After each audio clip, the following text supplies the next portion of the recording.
Okay. Huh. Okay. Let's see. I should have the questions up on my phone. I forgot to. Uh, there we go.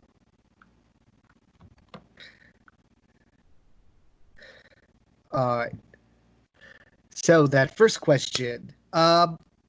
I am Rule Gay Boy on YouTube, Instagram, Twitter, everything. I basically started like all my social media around the same time, and honestly, like coming out was a huge part of that, and just like finally being in that area to be comfortable with myself more and explore things. So yeah, that like and the YouTube thing like just sort of set off my whole thing, and everything else like grew from that. Mm, I live in a small town in the middle of nowhere, and like yeah, that just defines a lot of my life. So why not make that the basis of how I'm seen? mm, Yeah. mm. Yeah. All right. So yeah, why did I choose the name Real Gay Boy for my channel? Because Yeah. it's a small town. I'm gay, and pretty sure I'm a boy. Yeah. Oh, Yeah. no. Mm, Number three. So what's the subject of my channel? Like honestly, the theme kind of jumps all over the place for me, but like for the most part, it's just like, you know, again, small rural gay boy. Like I feel like just being in a small town, being gay, we have like unique perspectives in how we experience being gay, how we experience coming out, and mm, exploring our sexuality because we don't have that sort of range and that more free like avenue to do that stuff that someone in a city has with the anonymity and the like gay safe places, and like mm, we miss out on that. So there's inherently like more risk and more sort of sneakiness, I guess you could say. And just like it's usually more of a journey to actually mm, reach that stage of coming out.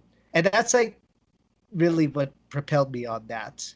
And then when I started telling so many of those stories and it got like harder and harder to weed out that stuff from my past, I figured I'm still rural, still a gay boy, just, mm, post what interests me. So then I just sort of widened my scope and I dabble here and there. Sometimes it's reactions, it's mm. stories, it's whatever just sort of appeals to me at the moment. Huh. Uh, Uh, oh. why did I choose that subject? Like with the gay stuff, because watching YouTube videos like the first 2 or 3 months before I started mine really helped me with coming out, with coming to terms with myself, with seeing how I felt about other people. Because like right after I came out, I like got into a semi relationship with someone, and he was also in the closet. So I started watching this stuff too, also to like help myself figure out how to help him. And sadly, that didn't work out. But I figured this was helping me. So why not put something back out there in case that could help someone else? And that just like became my motivation all the way through. Like, I just want to reach people. If I could help someone, make them laugh, if I could do whatever that's positive, that's worth doing. Uh, Oh, no. One. all right, number five. What made you want to start your channel? Uh, the thing that propelled me to start my channel actually was that guy. Like, there was a point where he had some really bad stuff happening in his life, and he like cut me out again. Mm, And I wanted to find a way to reach him. I didn't want to go like bug at his house or anything, so I ended up like recording a little video talking to him just through the camera and just mm, saying what I felt. And I gave him that in an SD card, and it felt good. It felt great. It was like therapy, and I loved it. And I figured maybe I could keep doing this, and that honestly, it just sparked on from there. uh, okay. No. One. All right. What channels are my favorites? Like I have lifelong dedication to some of the first channels I found, which was like Andrew Goes Places, Taylor Robbins, Caden Harveland, and Mark and Miller, obviously, and Adventures of Zack and B. And I've sort of expanded a lot since then, but the funny thing is, I don't think my YouTube experience has fully like veered away from the LGBT group that's there. And I don't know, there's just something very special about that. And it helps out because, like, again, in a small town, I don't really have much of a gay community. I don't have a lot of people I could just empathize with and talk to about. So Yeah. having a community on YouTube really helps with that and gives me something similar to an experience. Mm. One. What are my goals for my channel? Honestly, like I wouldn't mind any of the big things, like ooh, get a few more zeros on the subscriber numbers, ooh, get a little ad revenue in. I'm not going to say no to any of that, but at the same time, I've been doing this for like almost 3 years now. I think 3 or 2, something like that. But Mm. and like I've just hit about I think 350, and my growth has been getting a little bit faster, but it's still Mm. steady. And Mm. honestly, I would just like to be able to keep doing this for fun and expand what I do. Like I did a lot of travel last year, and I would love to do more videos on travel and doing things like that, but sadly, Yeah. this is not the year for that. Yeah. And a lot of it too is just the creative element. Like back when I could travel and go outdoors and such, I loved doing creative editing and like Mm. nature shots and all that. And Yeah. again, if I could get back into that and with some new landscapes other than beautiful New Mexico wastelands. Uh, Yeah. yeah. But yeah, I just would like to use it to like expand my talents and my ability to create things, and then if people enjoy that, if they come along, I'll be happy with that too. Mm. Uh, Uh, um, who or which channel do I wish I could do a video with? Oh boy. Oh, yes. Yeah. I think I have to go and say Taylor Robbins. I would definitely like to do a video with him. I feel like that would just be really fun. I love his way of looking at things. I like the way that he can see a certain light in things, and he's no nonsense. He will just say what he's thinking. mhm. And I am a sarcastic, obnoxious little bitch, and I just feel like I could counter him in wonderful ways that'll probably get me hurt off camera, but I'll take the risk. Yeah. Um, Other than Taylor, though, Andrew Neighbors is like one of the friendliest people that I've gotten to know. He Mm. is the sweetest person out there, and I just, oof. Like, I almost met him in LA, but I was too shy to say anything. And now that we've been talking more, if I ever get the chance again, I'm definitely going to be like, I'll drive him nuts. uh, Like, I don't even know what we could do, but if I could do anything with Caden, that would be really fun too, because he's like one of the earliest YouTubers I watched, and I've gone to see him grow his brand Galactic, which I decided to wear for this video. And I'm so happy to see his growth and how he expands his business and his ideas. And Mhm. I really admire him as a person, which starts off a really annoying trend in me, always admiring people younger than me.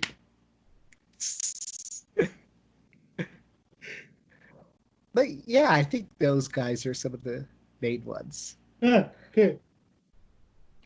Ooh, the next question. So, let's see. What are your thoughts on OnlyFans? Mm. Well, like, of course, I know a lot of people talk about the fact that before the gays got a hold of it, before our wonderful gay culture got a hold of it, OnlyFans was sort of a Patreon esque thing. It was like, Mm-hmm. we'll give you some money. You can give us like extra products you don't give to like the normal group. It's Yeah. talking, communication, or one on one.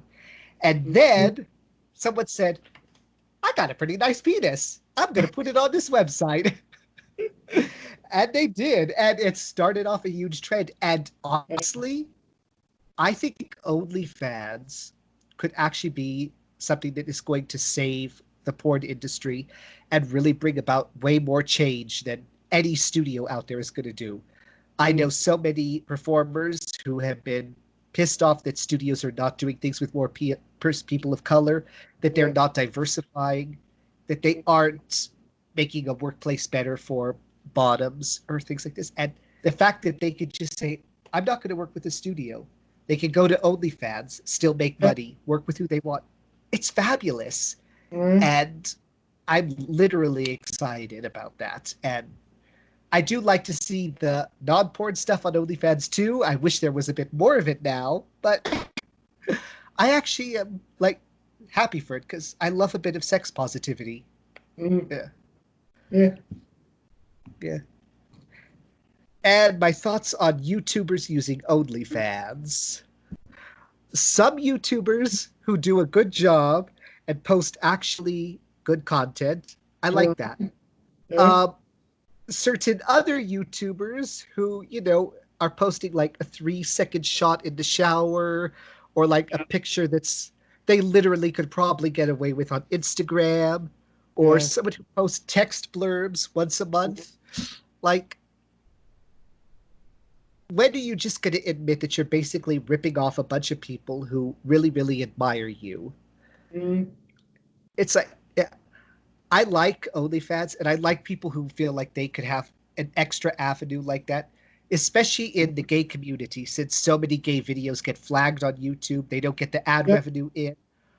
I think that OnlyFans could be fabulous, Mm-hmm. but I don't think people should advertise it as OnlyFans, the porn experience, if that's not what you actually want to do and not what you're going to do. Like, why not just say, so I'm using OnlyFans instead of Patreon, or I'm using OnlyFans, but I'm not going to post this. And I Yeah. know some YouTubers who have, like, they post artistic nudes that won't get on Instagram. They post, like, more intimate stuff Mm-hmm. that won't get any ad revenue or even get blocked on YouTube. They'll do Yeah. things like that, but they specifically say, no, we're not going to be posting, like, sexual stuff or anything explicit. And Yeah. I think that's cool. Yeah. I just think that people need to be honest with Yeah. whatever medium they're using. Yeah. Yeah. Do you think you would ever use OnlyFans? I mean, when I was planning my trip to LA for this year, Mm-hmm. I have friends who have their own OnlyFans accounts and such. Yeah. And we did have like semi serious discussions like, hey, if you want to do something together for that, I'm down as hell. And actually, too, one thing I did want to do as well at some point is actually like do a one-off thing with some studio or other. There's a Mm-hmm. few of the nicer ones I know that I like their stuff and I'm comfortable with their work ethic, so I Yeah. would enjoy trying that. And just to say you've done it, I think it's Yeah. yeah. Like, so would I? I could, but I would like to feel like there's really a big market for it because I feel like that's much more of a personal investment than YouTube or something like that. Yeah. So I would say no. Mm-hmm. Yeah. What can I see in the future from my channel? I think if I work really, really hard, if I'm really, really strict, in about 10 years, I could get 500 followers. But Mm-hmm. Yeah. yeah. Really, I would just like to see myself expand and like be able to put more things out there than just a single gay guy in the middle of nowhere. I would love like to be able to post stuff about being in a relationship. Mm-hmm. Cough, cough, hint, hint. If there's anyone in town watching this, please. Like, have a pulse. That's all I'm asking at this point, really. But like, if I could do more interviews, I would Mm, love that. And I had a few I tried to get arranged, but I don't know, mm, schedules now, especially with everyone going back to work all of a sudden. And yeah. yeah. But yeah, in my future, I just want to be able to see myself do more. And if I do get more followers, like let Mm, that bring me the confidence to push more for things I want to try. yeah. Yeah. Yeah. Yeah. What kind of problems with my videos have I had in the past? Ooh. So I actually have a really, really recent story for this. I did a video using one of my friend River Weston's songs in it for Yeah. like the protest stuff. It was like Black Lives Matter, and I took stuff from like the suffragettes and the first Pride events that I could find, Yeah. and like used it to contrast with what's happening today. Yeah. That video got flagged as 18 plus. Eh? Yes, and it only has 6 views on it because it's not showing up on almost anything. If you like Uh, search really specific, you can find it. But so I'm actually going to re-edit it a little bit and just re-upload it, see if I could bypass whatever filter it is. And it was automatic, like no one even reported it. So they're keeping like some of that news footage and those clips and like mm, recognizing them. Other than that, I honestly haven't had much other than stuff like when I do reactions to albums, I get like mm, the music copyright, have to cut the clips a little bit shorter.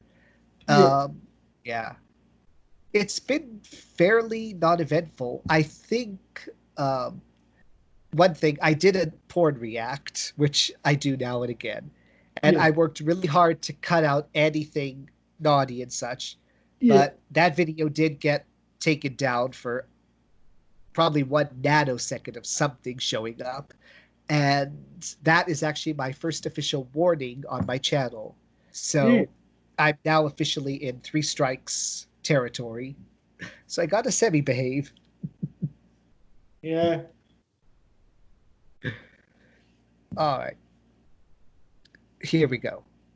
The first time I knew I was gay, when I was on this teen message board in like 2003, Mm-hmm. 2003, 2004, around there. And I saw them talking about it, and I was reading what people were saying. And this is the first time I had ever heard the word gay. I had heard it once before, and funnily enough, just kids saying, "Oh, that's so gay" type thing. I didn't know Mm, what it meant. I didn't. But this was the first time I'd heard the word gay being used. So specifically, and I was ultra religious at this stage. I was like sort of innocentish. mm, And like I just was going from that stage of no, I just really like looking at naked men's torsos dripping with sweat and uh oh wait a minute. Oh. So like realizing it and then coming to the self-acceptance was the very next very large step that probably took until I was 15, so two okay. years. Yeah. Mm, And the saddest part, and the one thing I do wish I could change, is that my coming out story, let's say I figured out fully I was gay at 15, my coming out story doesn't happen for another 12 years. I'm 27 and 10 months, very specific. mm, Uh, I'd been wanting to do this for almost a year, always chickening out. My father person had already died like a little bit over a year ago, and he was like this controlling person who would like be friends with everyone in town, so they would mm, tell him things about you and such, and then he would use that against you. So I had been like a self-proposed hermit for almost all the time we'd lived here until I was about 25, when I got my very first friends in this town, 2 people. mm, And so at 27, after a year, I finally got up this nerve and I watched Coming Out, which is a BBC documentary about the gay rights movement in Scotland. Mm. I watched that with my mom because we'd watched another one the year before that Ollie Alexander had done, and she Yeah. enjoyed that. So we watched this, and I like almost clammed up and didn't do it, but then I just started crying. I was standing across from her, and I just said it, "Mom, I'm gay," and she reacted very well. She was Good. supportive and Good. smiling, and yeah. And I honestly do wish I could have done that so much sooner, but Mm. can't change the past. And at Yeah. least I'm out now. Mm. And well, the next question was your family accepting that I was gay? And well, the family I had left, yes.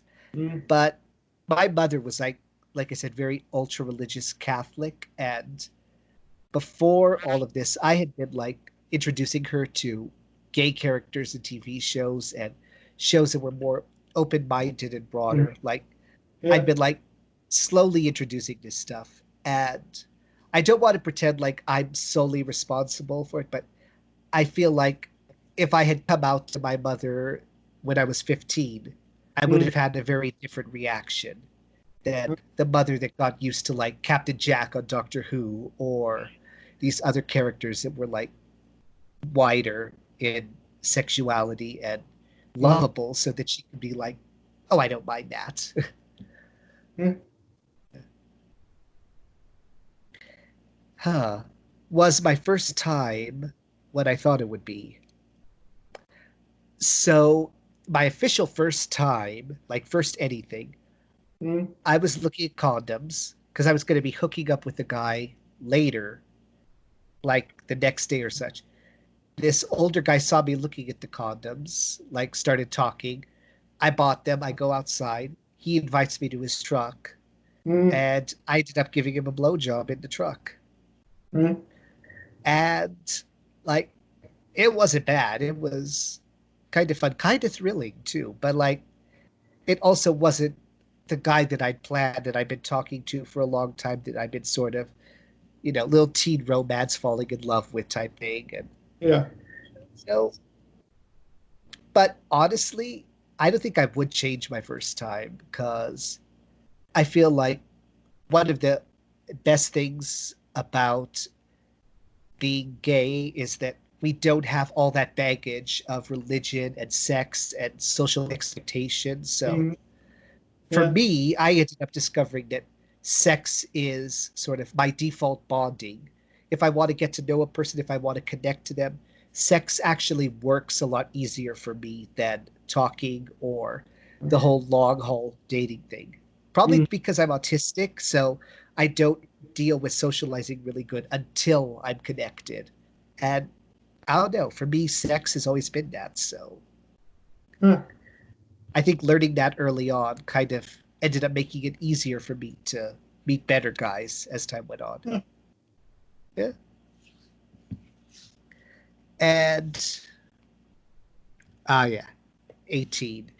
So the question is, in parentheses, if you are comfortable, talk about. All right. So, like in late 2018, I had Mm. two really good friends. One Yeah. of them was like this gay friend who was like the first person I was really comfortable talking to my sexuality about. He Mm. was like instrumental in me coming out. Mm. I really considered him to be like one of the most important people in my life. And the Mm. other one was his fiance that he had like brought home one day. It Mm. makes it sound like a stray, but so me and the fiance had started hanging out like we wanted to be friends and such because I'm already friends with Yeah. him. Mm. And we were hanging out, we were developing a little bit of a bond, and then one day he's coming over to get a movie and he decides to flash his cock at me. Mm. And I was just like shocked and like, no. And then he was like trying to progress. I was just shutting him down. Mm. And then he texts me later and he's apologizing, like, I don't know why, and blah, blah. And I forgive him because, first of all, he's my best friend's fiance and I really care about him.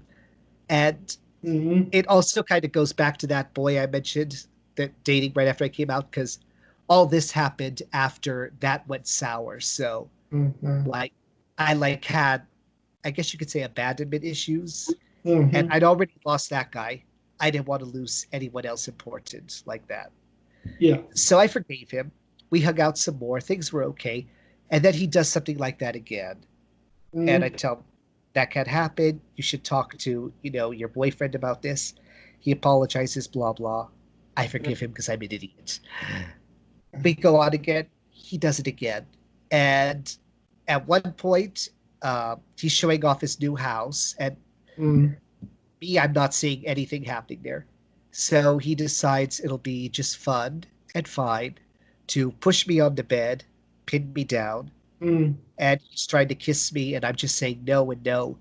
And then, like, it feels like it took hours, but I know it's like a few seconds. But in my head, all I could think is, if he is this desperate, what if he tries this with someone else?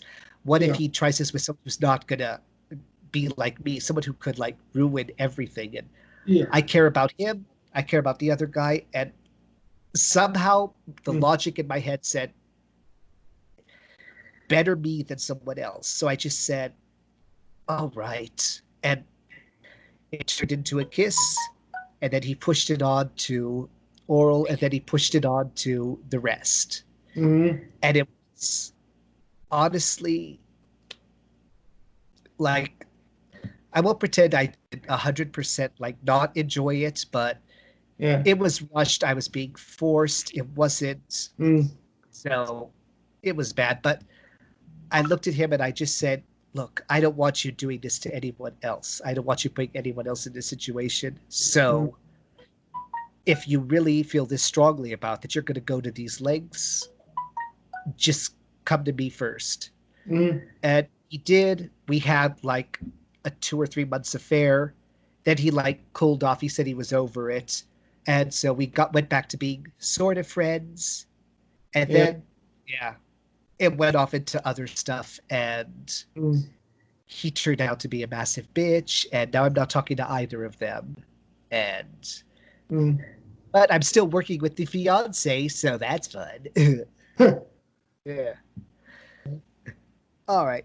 So if I could tell my younger self anything, what would that be? Cody, what the fuck are you scared of? It is not that goddamn bad, okay? Do you realize what could be going on right now? You could be having a boyfriend before you have a paunch. You could be having a boyfriend before you have wrinkles. Just come out already, goddammit, you stupid little kid.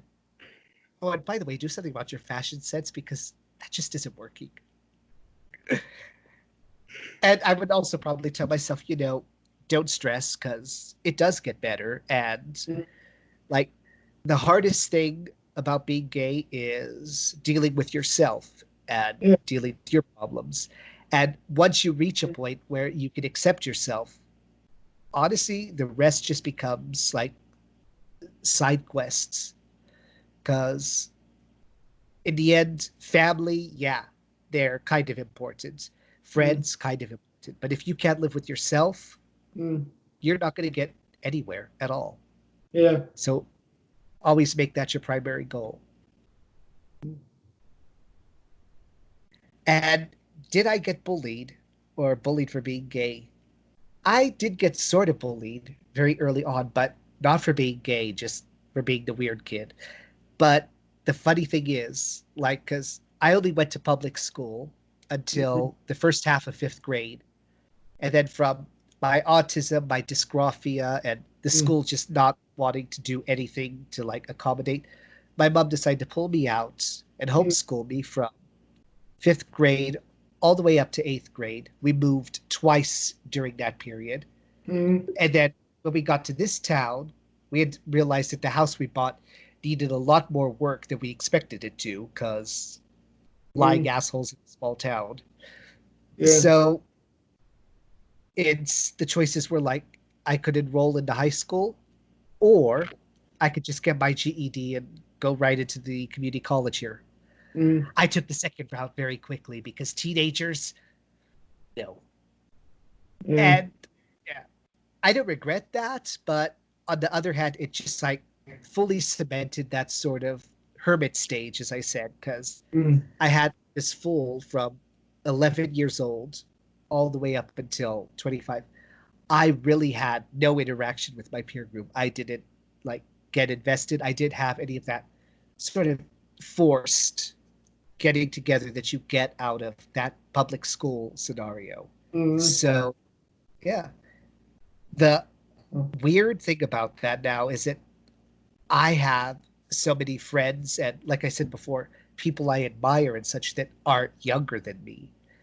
mm, And it puts me in a weird space because with dating and with making friends and stuff, I don't want to seem like that creepy guy who only goes after younger dudes. But like, yeah. I have so little experience and such. I feel like I'm cheating someone my age because they've already got their shit together sometimes. They already know what they want. They're like Mm, ready to go on. And I'm still here, like somewhere in between 19 and 22 in terms of my functional life experience. yeah. So I just end up connecting a lot easier with people in that younger age range. And Mm, maybe I'll get better with that as I get to know more people and I can like progress myself. But mm, it's just one of those extra little hurdles in life. yeah. And then, what is one thing you want the younger members of the gay community to know? Honestly, I know there's a lot of contention with this thing, but I Mm, would say in the end, we are a community. Some people will say, oh, it excludes you if you're this, it'll exclude you if you're that. mm, And to some point, yeah, but all communities kind of have that. And there will always be a subset that will accept you if the main group doesn't. But mm, in the end, there is a gay community out there. And if you're scared of your family, if you're scared of coming out, if you're scared of where you live, remember that. And it may not always be perfect or easy, but sometimes you can find people that are always going to be willing to help you in one way or another. And they can turn into family. They can turn into a family that actually respects you and yeah. wants you to be there. And that's amazing. And the gay people I have met through social media, through traveling, through just life, like Mm, have come to mean so much to me. And I wouldn't give that up for anything. mm, So, yeah. Family comes and goes, but like the connections you can make with people who truly accept you for who you are, mm, that's the real magic of life to me. yeah. And oh my God, what? Were we on the last question? This Yeah. went by so fast. Yeah. All right, so what can I see in my future? Ooh, that's bleak. So, like, one of the reasons I'm still in this small town is because, well, we got this big house that, like I said, needed a lot of work done that we were told about. So it's been like a Mm, financial mm, well and such. My mother is severely hearing impaired, so she can't work or do a lot of things for independence. mm, And I actually care about her, unlike our sister. That's something that to leave on the side. So mm, basically, like, I'm not going to just like go out and have the dream life I want if it means leaving my mom here to take care of this huge house, like trying to find her own yeah, way. So basically, we're both working on this stuff. We're both trying to fix it up. And mm, when I can get her moved somewhere, when I can get her to get her own level of independence somehow, then mm, I'll be ready to take that step. But I'm yeah, not going to be the kind of person who says, I deserve this. So I'm just going to go ahead and do it no matter what. mm, So in my future, I do see more travel. I see trying to grow and experience and meet new people, but I also don't want to set anything in stone or try to say I have specific goals when I don't know what the future is going to hold. Like, mm, God forbid, my mom could probably get COVID at some point because we go out now and again, yeah. and something bad could happen there. Or she could be perfectly fine and healthy for another 10 years. We could move out of here. I could get her settled in a new town, and then I Yeah. could go off to like Los Angeles or anywhere else I wanted to go. Yeah. And uncertainty can be scary, but I also like it because who wants a life that's all planned out? Mm, I'll take some boring years of unplanned life over just having goals to meet all the time. mm. Yeah. And that was the last question here.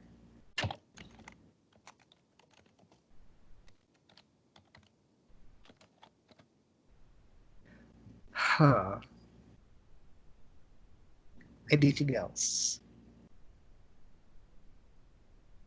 I don't know. You really covered a lot of good ground with your questions. Like I feel like every talking point I could have wanted just popped up in them. It's really awesome. Uh I yeah, I can't think of anything else. Right? Yeah, I think that's yeah. Yeah. Yeah. I really enjoyed this. It was wonderfully fun and Yeah. very well organized. Yeah. Yeah. And See? and I guess I'll just have to close with the one final thought, which is, of course, that life can only get better as long as you work at it brick by brick. Mm-hmm. Because I love Lego. All right. Right?